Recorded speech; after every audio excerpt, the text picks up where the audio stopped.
రెండు తెలుగు రాష్ట్రాల్లో ఉత్కంఠ రేకెత్తిస్తున్న జూబ్లీహిల్స్ ఉప ఎన్నికల ప్రచారం పీక్స్కు చేరింది. బీఆర్ఎస్, కాంగ్రెస్, బీజేపీ పోటాపోటీగా ప్రచారం నిర్వహిస్తున్నాయి. ఇవాళ సాయంత్రంతో ప్రచారానికి తెరపడనుంది. మొత్తం 58 మంది అభ్యర్థులు రంగంలో ఉండగా ప్రధానంగా బీఆర్ఎస్, కాంగ్రెస్, బీజేపీల మధ్య పోటీ నెలకొంది. బీఆర్ఎస్ ఎమ్మెల్యే మాగంటి గోపీనాథ్ మృతితో ఉప ఎన్నిక అనివార్యమైంది. ఆయన భార్య మాగంటి సునీత పోటీ చేస్తుండగా అధికార కాంగ్రెస్ నుంచి నవీన్ యాదవ్, బీజేపీ నుంచి లంక దీపక్ రెడ్డి బరిలో ఉన్నారు. మూడు పార్టీలు ఈ ఎన్నికను ప్రతిష్టాత్మకంగా తీసుకున్నాయి.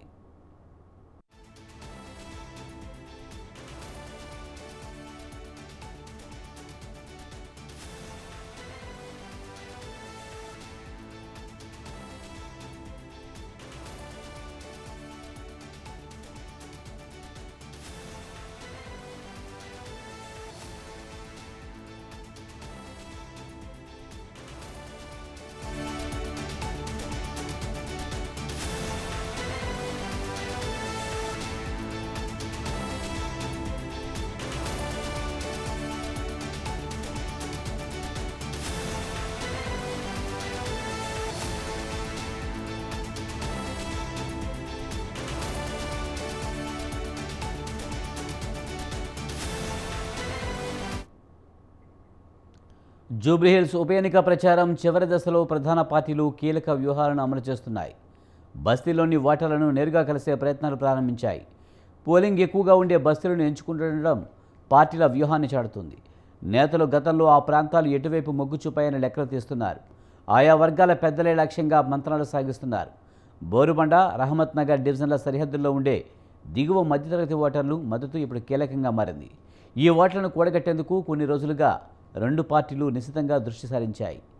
ఈ రెండు డివిజన్ల పరిధిలో 1.10 లక్షల ఓట్లు ఉన్నట్లు అంచనా.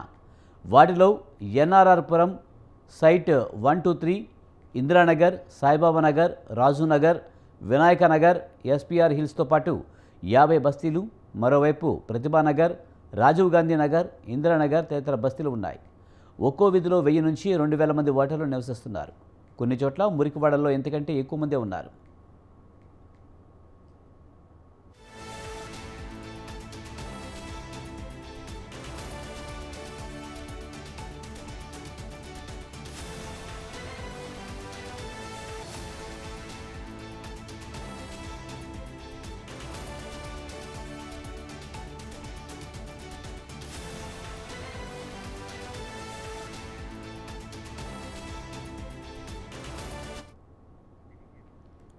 అధికార కాంగ్రెస్ తరపున సీఎం రేవంత్ రెడ్డి స్వయంగా ఎన్నికల ప్రచార బాధ్యతలు చేపట్టారు. జూబ్లీహిల్స్లో గెలిచిన కాంగ్రెస్ పాలనపై ప్రజల్లో విశ్వాసం పెరుగుతుందని రుజువు చేయాలనేది లక్ష్యం. అభివృద్ధి, సంక్షేమ నినాదం చేస్తున్నారు. 4 రోజులు రోడ్ షో నిర్వహించారు.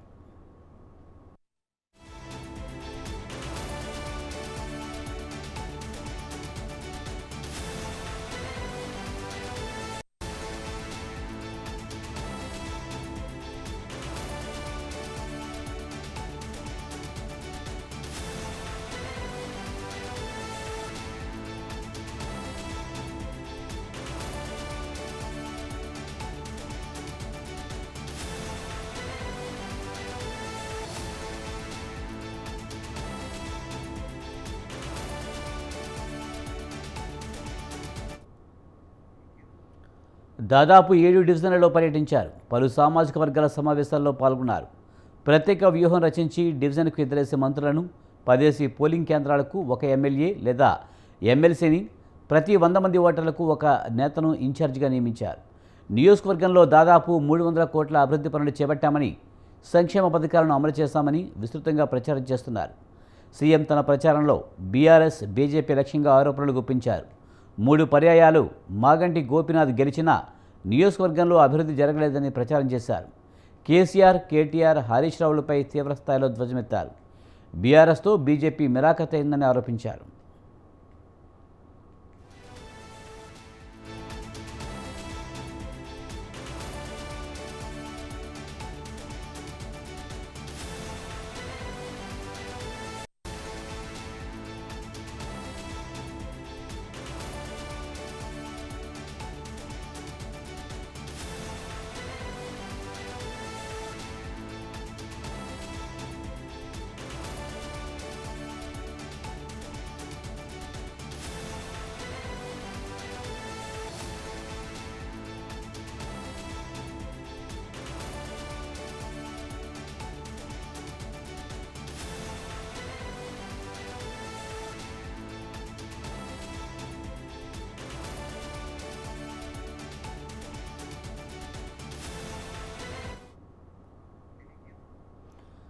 కాంగ్రెస్ పార్టీ అసెంబ్లీ ఎన్నికలకు ముందు ఇచ్చిన హామీల్లో ఒకటి నెరవేర్చలేదంటూ ఆ పార్టీ బాకీ కార్డుల ప్రచారం బీఆర్ఎస్ విస్తృతంగా చేసింది.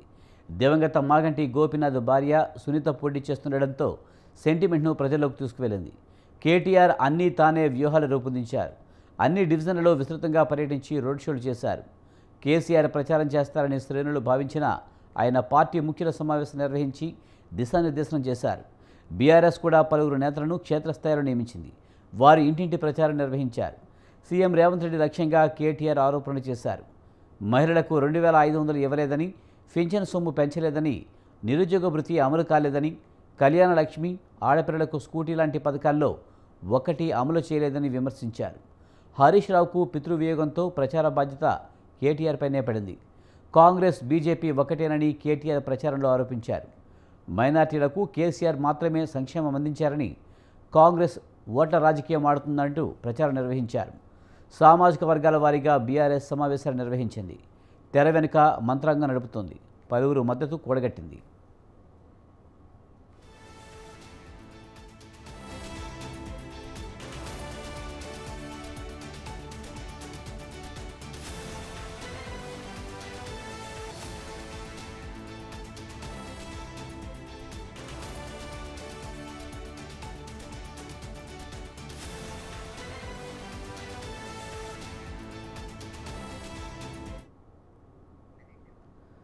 జూబ్లీహిల్స్లో మనుగడ కోసం బీజేపీ పోటీ పడుతుంది. ముక్కోనపు పోటీలో తమదే గెలుపని ధీమా వ్యక్తం చేస్తుంది. బీజేపీ అభ్యర్థి ప్రకటన జాప్యం కారణంగా ప్రచారం ఆలస్యంగా ప్రారంభమైంది. కేంద్ర మంత్రి కిషన్ రెడ్డి అన్నీ తానే ప్రచారం నిర్వహించారు. అన్ని డివిజన్లలో రోడ్ షోలు నిర్వహించారు. బీజేపీ రాష్ట్ర అధ్యక్షుడు రామచంద్రరావు, కేంద్ర మంత్రి బండి సంజయ్, ఎంపీ రఘునందన్ రావు తదితరులు కూడా ప్రచారంలో పాల్గొన్నారు. ఈ నియోజకవర్గంలో మైనార్టీ ఓట్లు అధికంగా ఉన్న ఇతర ఓటర్ల ఐక్యత కోసం ప్రయత్నాలు జరిగాయి. బీఆర్ఎస్, కాంగ్రెస్ రెండూ ఒకటేనంటూ కిషన్ రెడ్డి ఆరోపణలు గుప్పించారు.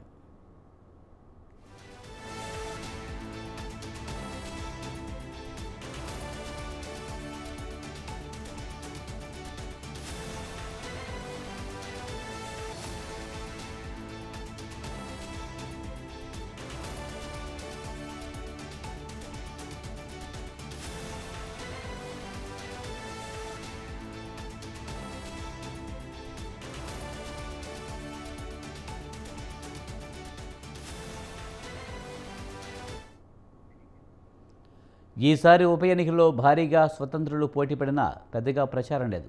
కొంతమంది ప్రభుత్వ విధానాలను నిరసిస్తూ పోటీకి దిగారు. నిరుద్యోగ జేఏసీ ప్రచారాన్ని కాంగ్రెస్ నాయకులు అడ్డుకోవడం వివాదంగా మారింది. ప్రచారంలో అనేక హామీలు ఇచ్చిన నాయకులు నిన్నటి నుంచి వ్యూహం మార్చారు. సామాజిక వర్గాలు, ప్రజలు ఎక్కువగా నివసించే ప్రాంతాలే లక్ష్యంగా ముందుకు వెళ్తున్నారు. వారికి రకరకాలుగా భరోసా ఇస్తున్నారు. ఓటర్ల జాబితా నుంచి కొనేసి పేర్లతో విడిగా జాబితాలు తయారు చేసుకుని వారి బాధ్యతలను కీలక నాయకులకు అప్పగిస్తున్నారు.